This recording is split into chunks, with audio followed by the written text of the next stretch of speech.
My name is Elena, and at 67 years old, I never imagined my only son would plot my death. After losing Thomas, my husband of 45 years, I was devastated, but comforted knowing I had James and his wife to lean on.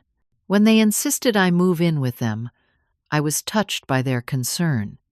But everything changed the day I returned unexpectedly to retrieve my will from my old home. Hidden in the study, I heard words that froze my blood. If she dies before Saturday, we inherit everything. Before I tell you what I heard and how I turned the tables on them, drop a comment telling me where you are watching from, and subscribe to hear more stories about family betrayals that will leave you shocked. Thomas and I built our life together, brick by brick, memory by memory. We met at a local art festival when we were both 22. I was admiring a handcrafted wooden chest when he approached me, his eyes twinkling with knowledge and passion. That passion turned into our livelihood. Together we built Harrington Antique Restoration, from a small workshop in our garage to one of the most respected furniture restoration businesses in New England. Thomas had golden hands that could bring any piece back to its former glory, while I handled the books and client relations. 45 years of partnership, in business and in life. Our only child, James, was born when we were 25. Perhaps we spoiled him too much. Every advantage we never had, we gave to him. Private schools, college without student loans, a down payment for his first house. We wanted him to have the opportunities we had to fight for. The business thrived, and we accumulated considerable wealth over the decades. Our Victorian home filled with treasures from our work with collectors and antique dealers. Each piece had a story, a provenance that Thomas would recount with enthusiasm during dinner parties. Our home was not just valuable in monetary terms, but rich with history and memories. When Thomas passed away from heart failure 6 months ago, the grief was overwhelming. 45 years together, and suddenly I was alone. James and his wife Stephanie were at my side throughout the funeral arrangements, helping me navigate the paperwork and decisions that come with death. They were so attentive during those first weeks. James would call daily to check on me.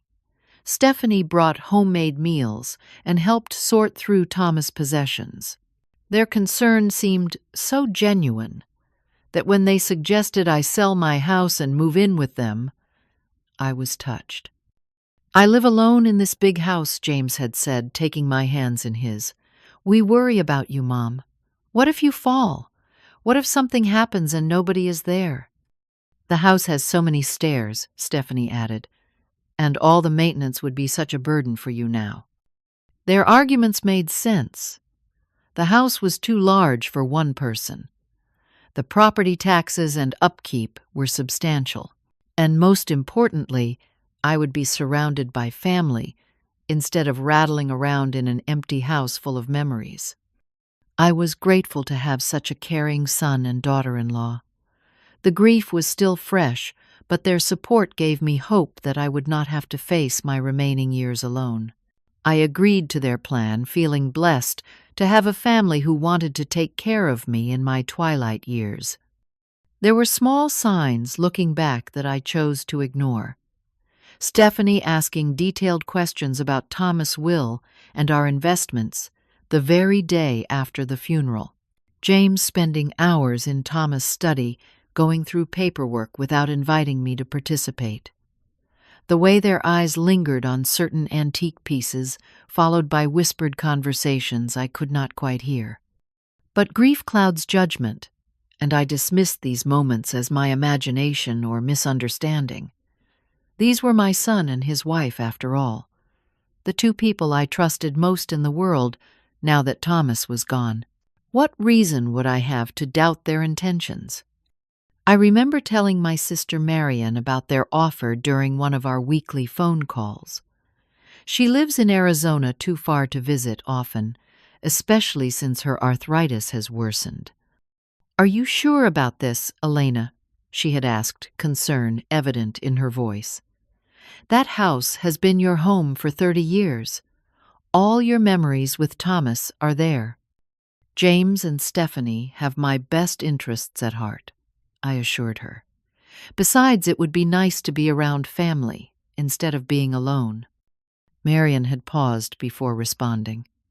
Just make sure you maintain your independence and keep your name on your assets until you're absolutely certain this is what you want. I had laughed at her caution.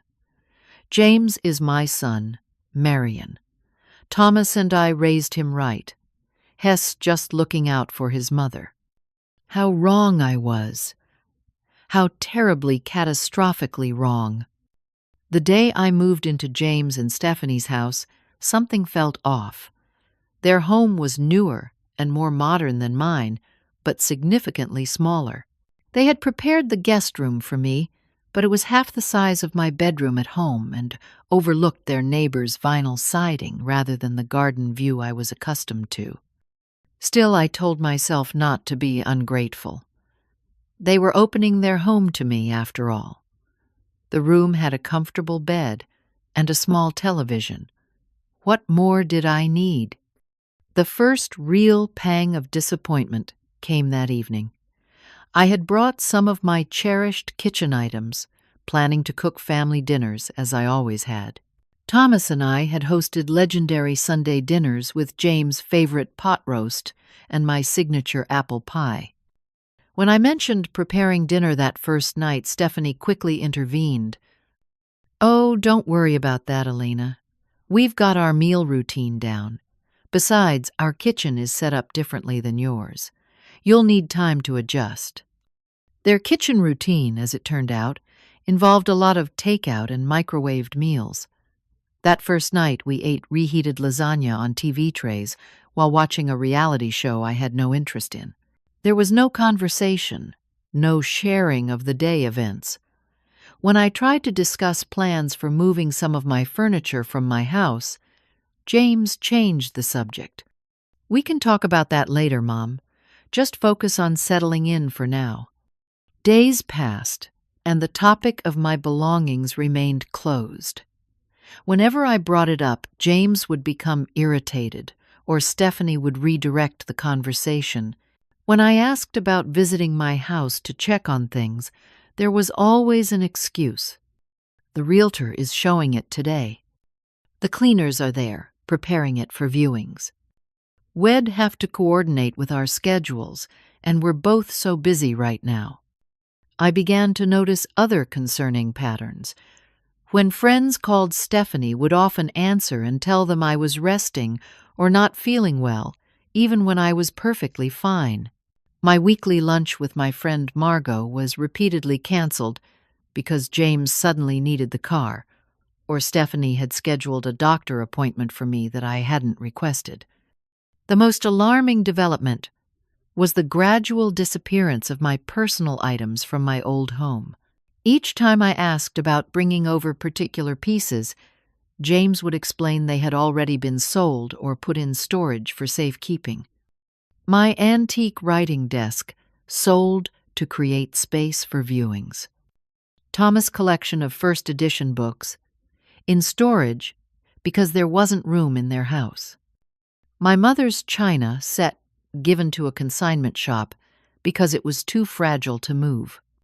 One afternoon, I overheard a phone conversation that chilled me. James was in his home office door, slightly ajar, speaking in hushed tones.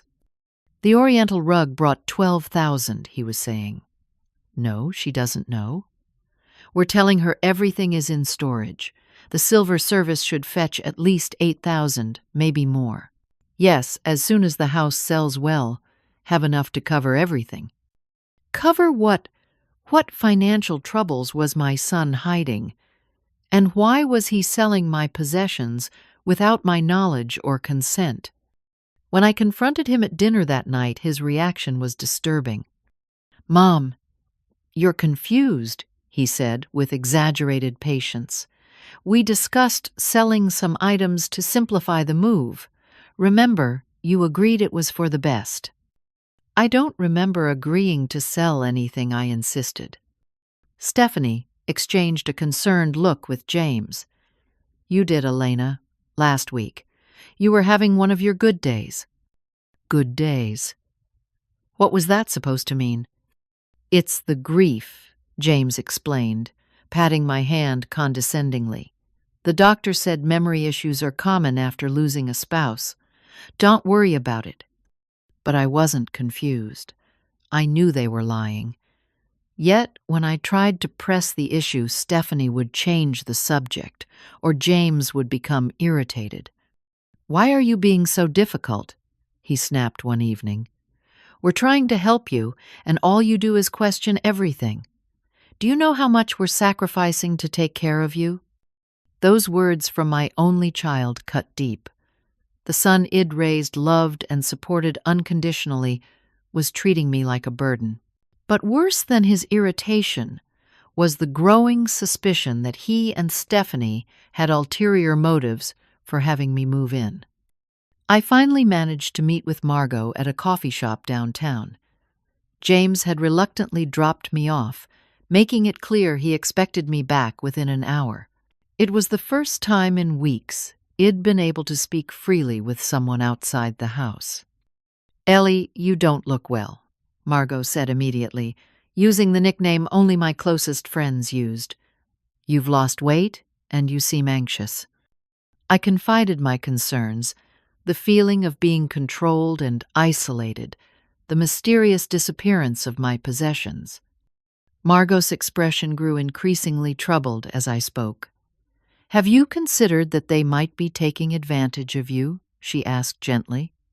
Hez, my son, I responded, the words catching in my throat. But even as I defended him, doubts multiplied in my mind. Family or not, something isn't right, Margot insisted. You need to protect yourself. Are you certain your will and financial documents are secure? I wasn't certain of anything anymore.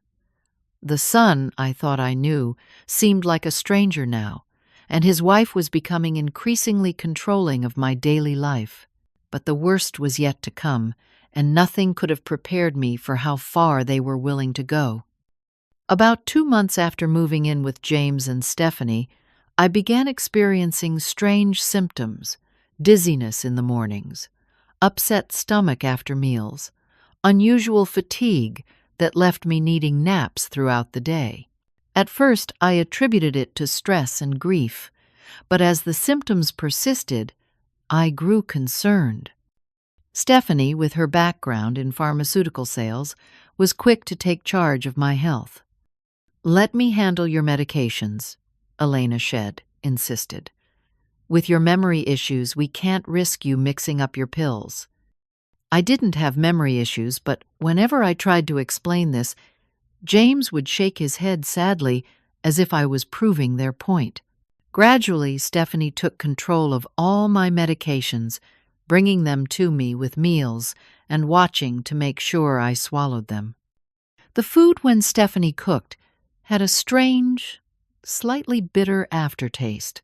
I only noticed it when she prepared my meals separately from theirs, which was happening with increasing frequency. I'm making you a special health formula, she explained, when I questioned the unusual taste. It's full of nutrients specifically for seniors. The taste is strong, but it's good for you. My symptoms worsened.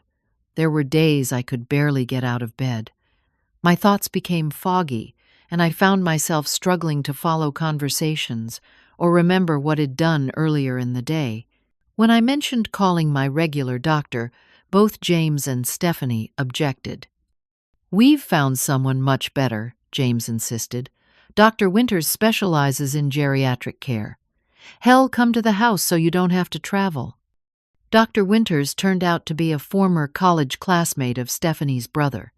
His examination was cursory at best, and he seemed to have already formed his conclusions before even meeting me.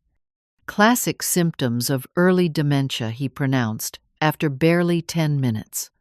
Quite common at her age, especially after trauma like losing a spouse. dementia. The diagnosis felt wrong.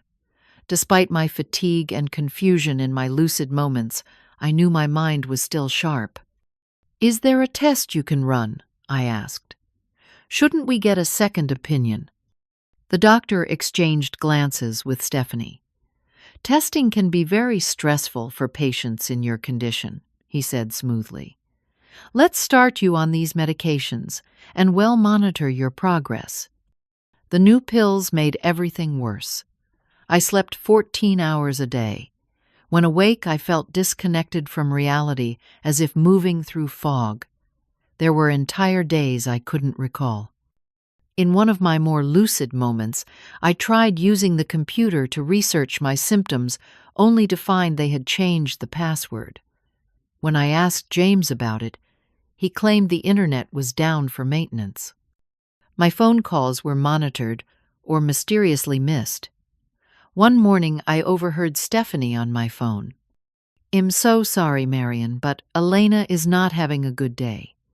The doctors say it's best if she doesn't have upsetting conversations. No visiting wouldn't be a good idea right now." "Yes, well, definitely let you know if there's any improvement." She was intercepting calls from my sister, preventing me from speaking to the one person who might realize something was seriously wrong. My suspicions reached a breaking point one afternoon when Stephanie left for a hair appointment. Still wobbly from whatever they'd been giving me, I managed to search her nightstand while she was out. What I found confirmed my worst fears, a book titled Undetectable Poisons and Their Natural Sources, with several pages dog-eared and passages highlighted. I also discovered a notebook with detailed records of my symptoms, along with medication dosages that didn't match what had been prescribed to me. There were financial documents as well, revealing substantial gambling debts in James' name and an underwater mortgage. When James came home early and found me in their bedroom, his rage was terrifying. "What the hell do you think you're doing?" he demanded, grabbing the notebook from my hands. "You're poisoning me," I accused, my voice shaking. "You and Stephanie are deliberately making me sick." "Why?" "For my money." For a moment, shock registered on his face, quickly replaced by practiced concern. "Mom, you're having an episode," he said, his voice artificially calm. "The doctor warned us about paranoid delusions. This is exactly why we need to consider memory care." "I'm not delusional, James. I found Stephanie's poison book. I saw the notes she's keeping on my symptoms." He sighed heavily. "That book is for her horticulture class. The notes are to track your legitimate medications because you're constantly forgetting you've taken them. This is exactly the kind of confusion that concerns us." No matter what evidence I presented, James had an explanation. My certainty was a symptom. My accusations were proof of my deteriorating mental state. By the time Stephanie returned, James had already called Dr. Winters, who prescribed a sedative to help with my paranoid episode. They tried to make me take it immediately. When I refused, James held me down while Stephanie forced the pill into my mouth, checking to make sure I swallowed. "It's for your own good," Mom, James said as the drug took effect, making the room spin around me. "We only want what's best for you." As consciousness slipped away, I heard Stephanie whisper, "We need to move up the timeline. She's becoming too unpredictable." I knew then that if I didn't escape, I would never leave their house alive. The next morning, I pretended the sedative had worked better than it had. I acted groggy and confused, apologizing to James and Stephanie for my paranoid accusations. "I'm sorry," I said, keeping my eyes downcast. "I don't know what's happening to me. You're right, maybe I do need more specialized care." The relief on their faces was immediate. James squeezed my hand. "It's okay, Mom. We understand. The doctor says these episodes are part of the condition." Stephanie nodded sympathetically. We're looking into some excellent memory care facilities. Until then, we'll take good care of you here." Their guard lowered slightly over the next few days as I played the role of compliant patient. I pretended to take my medications while secretly spitting them into tissues or hiding them under my tongue.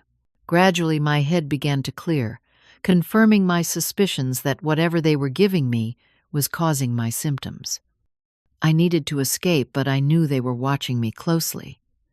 My opportunity came when my sister Marion called, and for once Stephanie let me speak to her, likely to demonstrate how confused I supposedly was. "Marion, I miss you so much," I said, aware of Stephanie hovering nearby. "Remember how you always wanted me to visit your new place in Phoenix? I think I'd like to do that soon." "Phoenix," Marion questioned, confusion in her voice. "But I'm in Tucson, and you know I've been here for years." I ignored her correction. "Yes, Phoenix would be wonderful this time of year. Perhaps next week. I miss our sisterly talks." Marion, bless her heart, caught on immediately. "Yes, Phoenix is lovely in October. I'd love to have you visit next week. Shall I book your flight?" "That would be wonderful," I replied. "James and Stephanie have been so helpful, but I need a little sister time too." After the call, I announced my plans to visit Marion. As expected, both James and Stephanie objected. "Mom, travel isn't a good idea right now, not with your condition," James insisted. "Dr. Winters would advise against it," Stephanie added. "The change in environment could worsen your confusion." I stood my ground, playing the role of a mother, asserting her independence one last time. "I appreciate your concern, but I've made up my mind. Marion has already booked the ticket. It's just for a week, and it would mean so much to her." They exchanged glances, having a silent conversation I wasn't meant to understand. Finally, James sighed. "Fine, but let me handle the travel arrangements. We'll need to make sure you have all your medications and that Marion understands your care needs." It was the opening I needed. While they believed I was visiting Marion the following week, I made my real escape plan with the help of my friend Margot, whom I managed to call from a neighbor's house during my daily supervised walk. The day before my supposed trip to visit Marion, I told James and Stephanie I needed to retrieve some important documents from my house documents I'd need for the trip. "What documents?" James asked suspiciously. "My medical insurance cards and my safety deposit box key." I lied. "They're in the safe in Thomas' study. I'd feel better having them with me in case of emergency." After some discussion, they agreed to drive me to the house. The sale wasn't finalized yet, though they told me it was imminent. "You'll need some privacy in the study," I told them. "Thomas kept some personal papers I need to sort through. Sensitive financial information." James hesitated. "I'll help you find what you need." I stood firm. "No. These were private matters between your father and me. Please respect that." Reluctantly, they agreed to wait downstairs while I went to the study. Once alone, I retrieved the key to the safe hidden behind Thomas' favorite painting, a hiding place only I knew about. Inside the safe were our real wills, financial documents, and emergency cash Thomas had always insisted we keep on hand. I was carefully replacing the painting when I heard the front door open and close. James and Stephanie had returned early from their errand. Panicking, I quickly gathered the documents and looked for a place to hide. The study had a small closet where Thomas used to store his rare book collection, now emptied, I noticed bitterly. I slipped inside just as I heard footsteps on the stairs. Through the slats in the closet door, I watched as James and Stephanie entered the study. "Did you call the memory care facility?" Stephanie asked, moving to the window to look out at the garden. "All arranged," James replied. "They'll take her next Monday. $5,000 a month, all inclusive. That seems expensive. James laughed, a cold sound I didn't recognize. Not compared to what we'll have once everything is settled. The house alone is worth $1.2 million in this market. Stephanie perched on the edge of the desk, my desk, where I had managed the business finances for decades. "Are you sure the will is secure?" she pressed. "What if she made changes we don't know about?" The lawyer confirmed everything after Dad died. "I'm the sole beneficiary. Everything goes to me if she dies of natural causes." Stephanie's voice lowered, sending chills down my spine. "And the medication dosage, are you sure it's untraceable?" Dr. Winters guaranteed it. A slightly elevated dosage each day building up in her system. By Saturday, it will look like heart failure, just like Dad. No autopsy, no questions. If she dies before Saturday, we inherit everything and can finally pay off the gambling debts and save the house. The gambling debts. So that was where the money from my sold possessions had gone. My son had a gambling addiction severe enough to drive him to patricide and matricide. "And if anyone gets suspicious?" Stephanie asked. James shrugged. "We've documented her deteriorating mental state for months. Everyone thinks she's suffering from dementia. Even her sister believes it now. Besides, who would suspect a son of killing his own mother?" In the closet, I pressed my hand against my mouth to stifle a sob.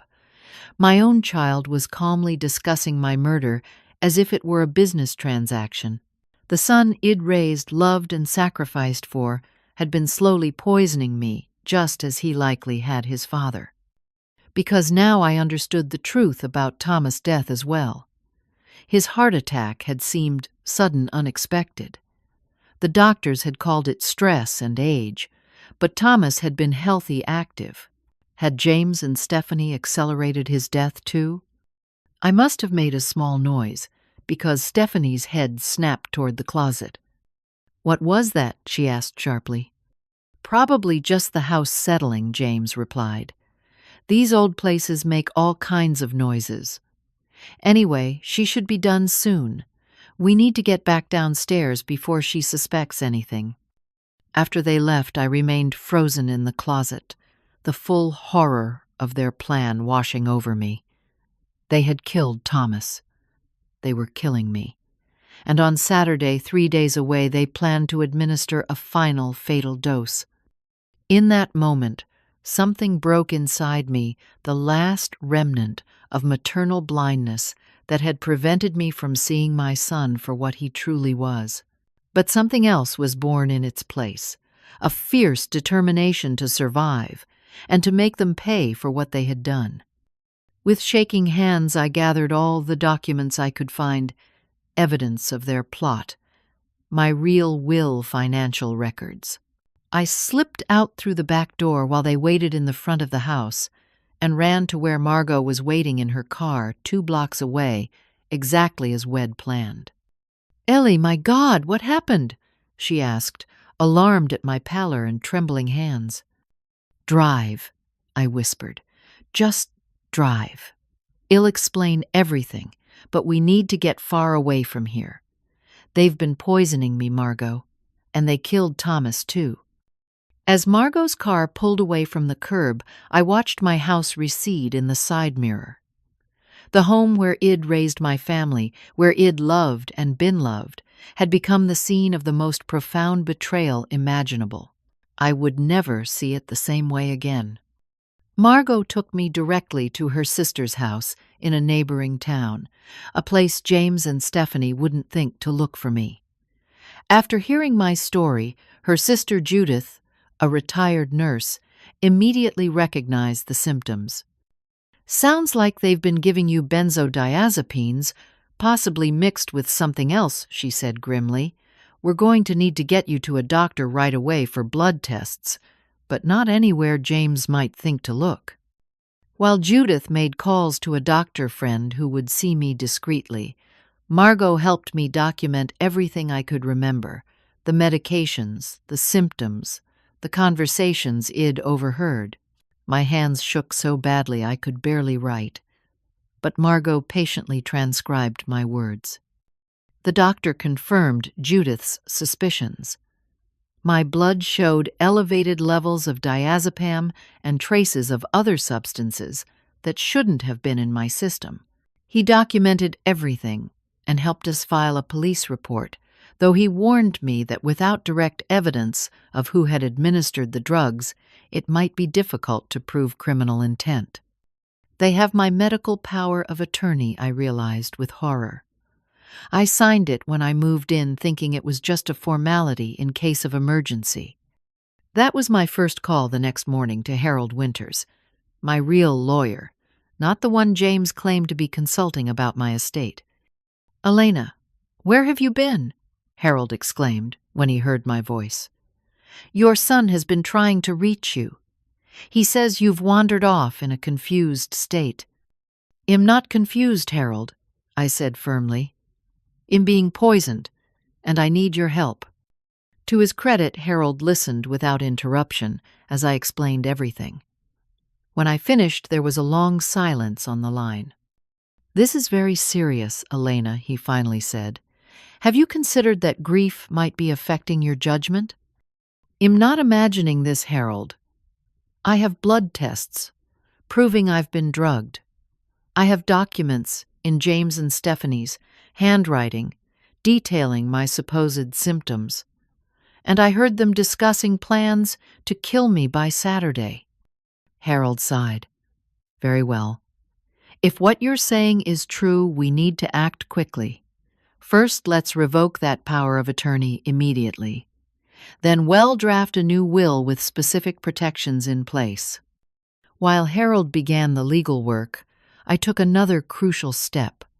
On Margot's advice, I hired Frank Sullivan, a retired detective who now worked as a private investigator. Frank didn't ask questions when I told him I needed surveillance on my son and daughter-in-law. He simply got to work. Within 48 hours, Frank had gathered startling information. Stephanie had a history of targeting vulnerable individuals. Before meeting James, Shed worked as a home health aide for a wealthy widower who had changed his will in her favor shortly before his death. The family had suspected foul play, but could never prove it. He also discovered that James' gambling debts were even more extensive than he'd feared, almost $300,000 owed to some very dangerous people. The mortgage on their house was 3 months behind, and they faced imminent foreclosure. Most damning of all, Frank found records of life insurance policies taken out on both Thomas and me in the last 2 years. Policies that named James as the sole beneficiary and included double indemnity clauses for accidental death. Armed with this information, we developed a comprehensive plan. Harold drafted a new will with very specific conditions. I would still leave the bulk of my estate to James, but with stringent requirements. First, he would need to complete 1 year of addiction treatment for his gambling problem. Second, the assets would be held in a trust managed by an independent trustee with funds released only for specific purposes like education, healthcare, and reasonable living expenses. Third, and most importantly, a forensic investigation into Thomas' death would be conducted. If evidence of foul play was found, James would be disinherited completely, with all assets going to a foundation for elderly victims of abuse. The most difficult part of the plan was deciding whether to involve the police immediately. With Frank's evidence and my testimony, there was a chance James and Stephanie could be arrested, but conviction was far from certain. I spent hours wrestling with this decision. Despite everything, this was my son, my only child. The thought of him spending decades in prison was almost unbearable.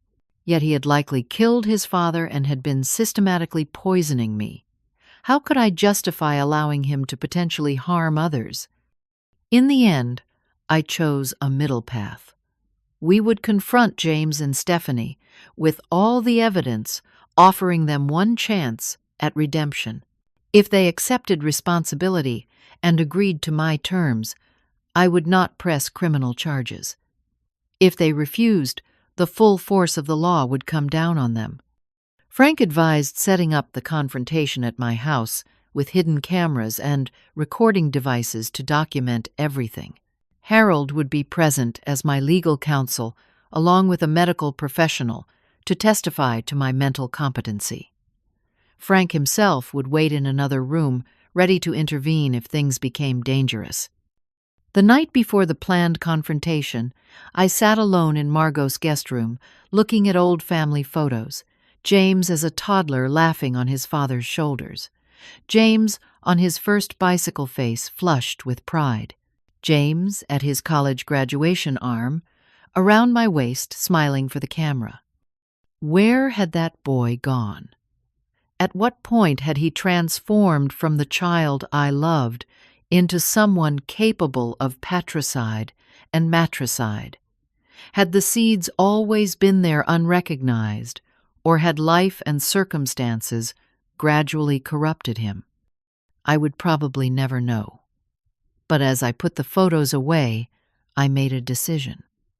I would approach tomorrow not with rage, though God knows I felt it, but with clarity and purpose.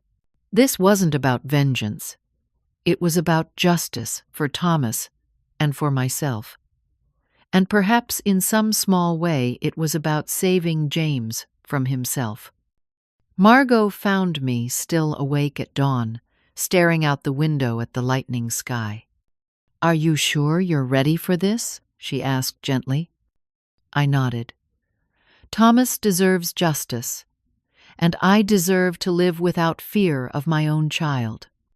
As the sun rose, fully casting long shadows across the lawn, I prepared to face the son who had planned my death, and the woman who had helped him. Whatever happened next, I would never be the same person I was before. But I would survive, and I would ensure that Thomas' death, and my near death, would not go unanswered. The stage was set. Hidden cameras installed by Frank captured every angle of my living room. Microphones sensitive enough to pick up whispers were concealed in strategic locations. Harold sat beside me on the sofa, legal documents arranged neatly on the coffee table. Dr. Lydia Santos, who had conducted my blood tests, waited in the kitchen while Frank positioned himself in Thomas' study upstairs, monitoring the video feeds. At precisely 2:00, the doorbell rang. I took a deep breath, steadying my nerves, and nodded to Harold, who went to answer the door. James and Stephanie entered cautiously.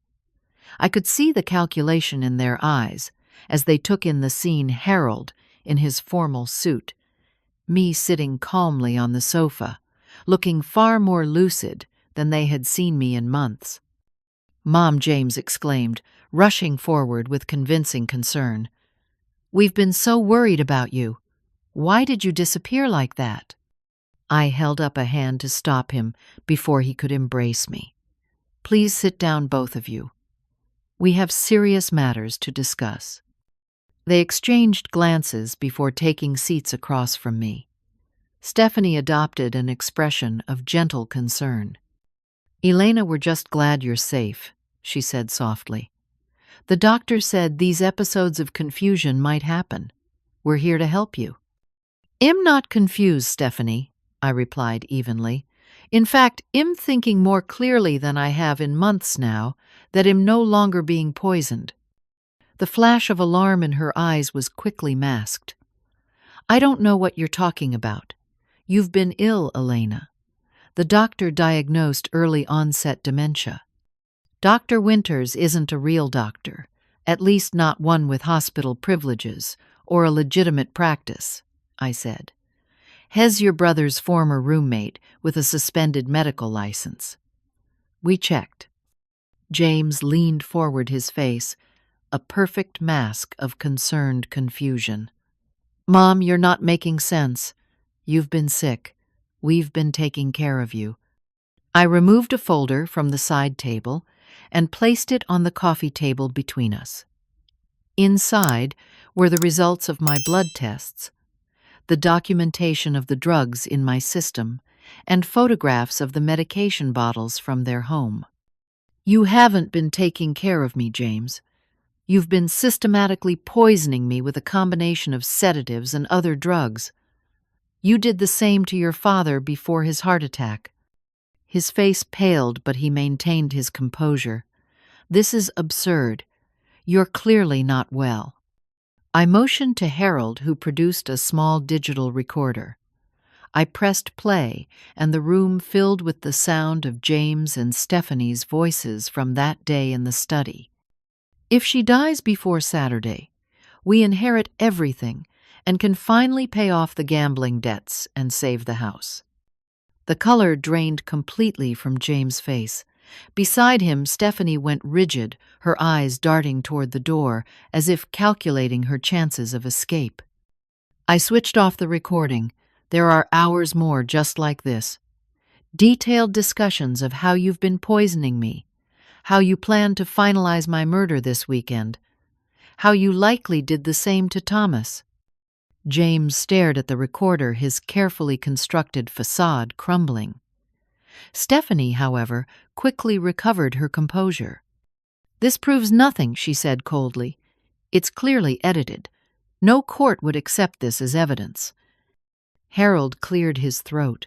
"Mrs. Harrington has also provided police with the results of her blood tests showing dangerously high levels of substances matching those found in your home. The police are currently processing a warrant to search your residence." "This is ridiculous," Stephanie snapped, standing abruptly. "James, tell them. Tell them your mother is confused, imagining things." But James remained, seated, his eyes fixed on me. For the first time since Id discovered their plot, I saw something genuine in his expression. Not remorse exactly, but recognition that the game was over. "She made me do it," he suddenly blurted, pointing at Stephanie. "It was her idea from the beginning. She said no one would suspect. She knew about the drugs from her pharmaceutical work." Stephanie stared at him in disbelief. "What are you doing?" she hissed. "They have evidence," James said, his voice hollow. "They know everything." Stephanie's composure finally shattered. "You pathetic, spineless idiot," she screamed. "Your gambling put us hundreds of thousands in debt. The loan sharks were threatening to break your legs. What choice did we have?" She turned to me, her face contorted with rage.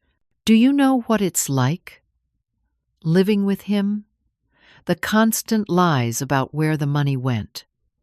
Finding out our house was about to be foreclosed because he gambled away the mortgage payments.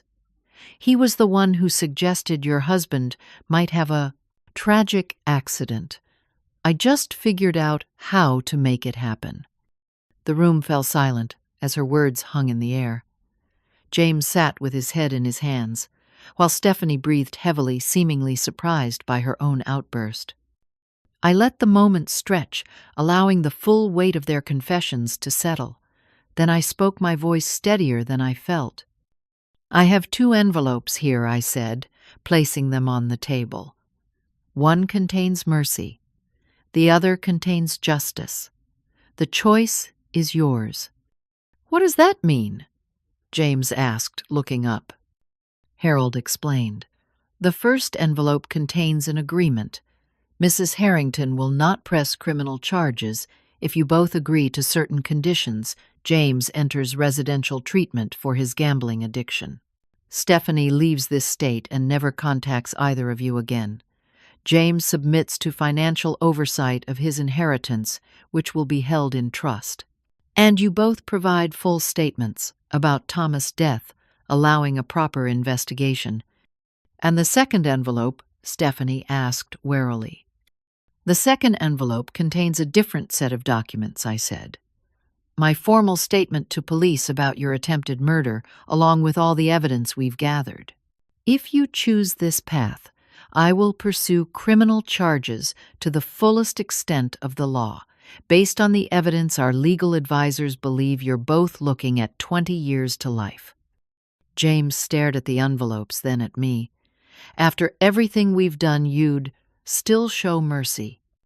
"You are my son," I said quietly. "Despite everything, that fact remains. I want justice for your father and for myself, but I don't want to see you spend the rest of your life in prison if there is another way. The choice, however, is yours, and you must make it now." Stephanie lunged for the first envelope, but James caught her arm. "Wait," he said. "Before we decide, I need to know something." He turned to me, his eyes searching my face. "Did you ever suspect before all this? Did you ever see what I was becoming?" The question caught me off guard. I thought back over the years, the small warning signs Id ignored or dismissed. The childhood tantrums that went beyond normal range. The incidents of cruelty to pets quickly explained away. The money that occasionally went missing blamed on misplacement. The pattern of lies that Id attributed to normal teenage rebellion. There were signs, I admitted. I chose not to see them. Perhaps that makes me complicit in my own way. I wanted to believe in the son I thought I had raised. James nodded slowly. Then he reached for the first envelope. "I want the agreement," he said firmly. "I need help. I know that now." Stephanie stared at him in disbelief. "You're accepting her terms after everything we did to get the money. Are you insane?" "We tried to kill my parents, Stephanie," James said, his voice hollow. "For money. What does that make us?" "It makes us survivors," she spat. "And I'm not going down for this." She grabbed her purse and headed for the door, only to find Frank Sullivan blocking her path. "Mrs. Stevens," he said formally, "I believe you'll want to reconsider. The police are already outside, and they have quite a few questions about your previous employer, Mr. Davidson, who died under similar circumstances to Mr. Harrington." Stephanie's face went slack with shock. "How did you—" "We did our research," I said. "Very thoroughly. Either you cooperate with us under the terms of the agreement, or you face multiple murder investigations. Your choice." The fight seemed to drain out of her all at once. She returned to her seat, snatched the pen Harold offered, and signed the agreement with a shaking hand. James' signature followed his writing, unsteady but legible. As they signed, I felt no triumph, no satisfaction, only a profound sadness for what might have been, and a weary relief that it was finally over. But it wasn't quite over. As Harold gathered the signed documents, Stephanie suddenly laughed, a harsh, brittle sound. "You think you've won, don't you?" she said, her eyes cold. "But we had a backup plan. One you haven't discovered." "A backup plan," I repeated, alarmed. James shot her a warning look, but she ignored him. "We knew there was a chance you'd discover the poisoning," she continued. "So we took out an insurance policy." "Literally." Harold frowned. "The policies we've already found, you mean?" "Not those," she smiled thinly. "The one in your name, Harold, with James as beneficiary, and the one for your friend Margot. Accidents happen, you know, especially to elderly people who live alone." The threat hung in the air, but I refused to be intimidated. I reached for the phone. "What are you doing?" Stephanie demanded. "Calling Detective Morrison," I replied calmly. "He'll want to add these new threats to the record. And I believe threatening a lawyer constitutes witness tampering, which is a separate criminal charge." She lunged for the phone, but Frank was faster, restraining her with practiced ease. "I believe that constitutes assault as well," he commented mildly. "Shall I bring in the officers now?" I nodded, suddenly exhausted. "Yes." "I'm afraid we've moved from envelope 1 to envelope 2. They just made the choice for themselves. As the police entered and read James and Stephanie their rights, I watched my son's face. There was anger there, and fear, but something else too, a flicker of relief. As if some part of him had wanted to be stopped all along. Our eyes met as they led him away. In that moment I saw the child head once been, and the broken man head become. Despite everything, my heart ached for what he might have been. But I had made my choice, just as he had made his. Justice would be served. In the aftermath of James and Stephanie's arrests, my life changed completely. The house where Id raised my family, where Id spent 45 years with Thomas, no longer felt like home. Every room held memories now tainted by betrayal. After much consideration, I decided to sell it despite the emotional attachment I still felt to the place Thomas and I had built together. The legal proceedings dragged on for months. James eventually accepted a plea deal, confessing to the attempted murder of me and the second-degree murder of his father. The evidence against him was overwhelming once the investigators exhumed Thomas' body and found traces of the same substances that had been used on me. James received 20 years with the possibility of parole, after 15, a sentence that felt both too harsh and too lenient all at once. Stephanie refused to cooperate, maintaining her innocence, despite the recorded confessions. Her trial revealed even more shocking details about her past, similar suspicious deaths of elderly people Shed worked for or befriended. The jury found her guilty on all counts, and she received life without the possibility of parole. Throughout this difficult period, I found strength in unexpected places. Margot and her sister Judith welcomed me into their home while I decided what to do next. Harold managed the legal complexities with compassion and efficiency. Frank Sullivan kept a protective eye on me, concerned that James' gambling debts might bring unsavory characters to my door. But the most surprising support came from Marion, my sister in Arizona. Despite our occasional differences over the years, she immediately offered her home as a refuge. "Come stay with me in Tucson," she urged during one of our daily calls. "At least until you figure out your next steps. The desert has a way of clearing the mind and healing the spirit." After the house sold, a bittersweet moment that marked the end of one chapter of my life, I accepted her invitation. The dry, clear air of the Sonoran Desert proved to be exactly what I needed. Far from the scenes of betrayal, I began the slow process of rebuilding my sense of self and security.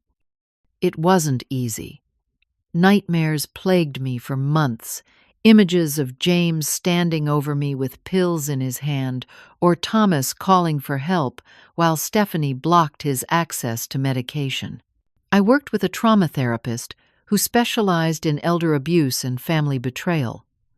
Gradually, the nightmares became less frequent, though they never disappeared entirely. Marion introduced me to her community of friends, many of them transplants from other states who had reinvented themselves in retirement. Among them was Arthur, a retired professor whose wife had died of cancer 2 years earlier. His gentle wisdom and patient understanding became a source of comfort as we bonded over shared experiences of loss, though his had been through natural causes rather than betrayal. With my consent, Harold used a portion of the estate to establish the Thomas Harrington Foundation for Elder Justice, dedicated to preventing elder abuse and supporting its victims. The foundation funded education for medical professionals about detecting signs of elder abuse, particularly poisoning, and created a legal aid program for seniors who suspected financial exploitation by family members. Working with the foundation gave me purpose. My own story, painful as it was to share, helped others recognize warning signs in their own lives. I began speaking at senior centers and community groups, my natural reserve giving way to a newfound advocacy. If even one elderly person was saved from a fate similar to mine or to Thomas, it was worth reliving the trauma through my telling. As for James, I struggled daily with my feelings toward him. There were moments when the only emotion I could access was cold fury at his betrayal. Other times, maternal love would surface unexpectedly, leaving me in tears for the son I had lost long before his arrest. After a year, I agreed to his request for a visit. The prison meeting room was stark and impersonal, but James appeared healthier than I'd seen him in years. The gambling addiction treatment program and forced sobriety had cleared his eyes and restored something of the person he might have been without the demons that drove him. "Thank you for coming," he said, his voice subdued. "I wouldn't have blamed you if you never wanted to see me again." "I'm still not sure why I'm here," I admitted. "Part of me hates you for what you did to your father, for what you tried to do to me." He nodded, accepting the harsh truth without defense. "I hate myself for it too, every day." "Why, James the First?" I finally asked the question that had haunted me. Was it just the money? The gambling debts? He stared down at his hands. "The gambling was part of it. I've been addicted since college, hiding it from you and Dad. But it was more than that." He hesitated, then continued in a low voice. "I was jealous of your relationship with Dad, of how successful you both were, of how everything seemed to come so easily to you while I struggled with every decision. When Stephanie suggested there could be an easier way out of our financial troubles, I let myself believe it was justified." "Nothing justifies murder," I said quietly. "I know that now," he replied. "The therapists here have helped me see how distorted my thinking was. I'm not asking for forgiveness, Mom. I don't deserve that. I'm just trying to understand myself so I never become that person again." I studied his face, searching for signs of manipulation or deceit, but all I saw was exhaustion and regret. Whether genuine or not, I couldn't tell, and perhaps it didn't matter. My own healing couldn't depend on his redemption. As the months passed, I gradually built a new life in Tucson. I purchased a small adobe house with a garden, where I grew desert plants so different from my New England garden, but beautiful in their own stark way. Arthur and I grew closer, our friendship deepening into a comfortable companionship neither of us had expected to find at our age.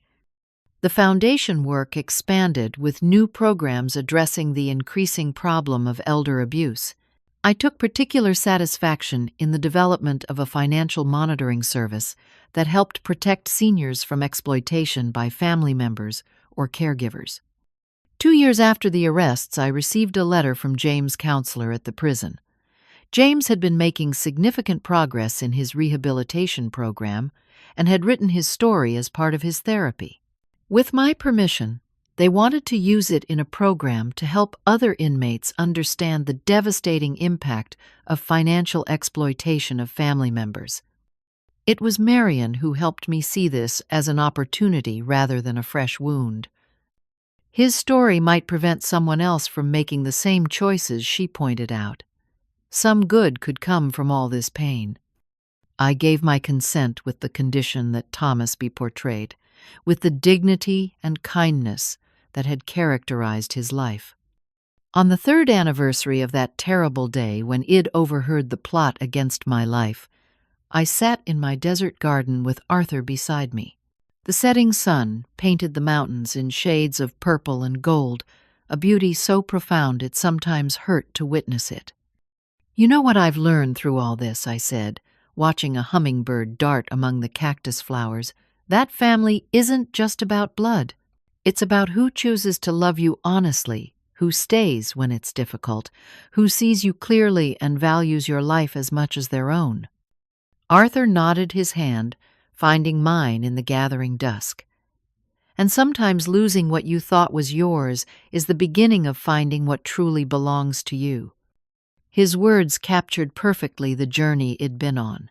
From the devastating betrayal by my son, to the healing embrace of chosen family, I had lost everything I thought defined me, only to discover a strength and purpose I never knew I possessed.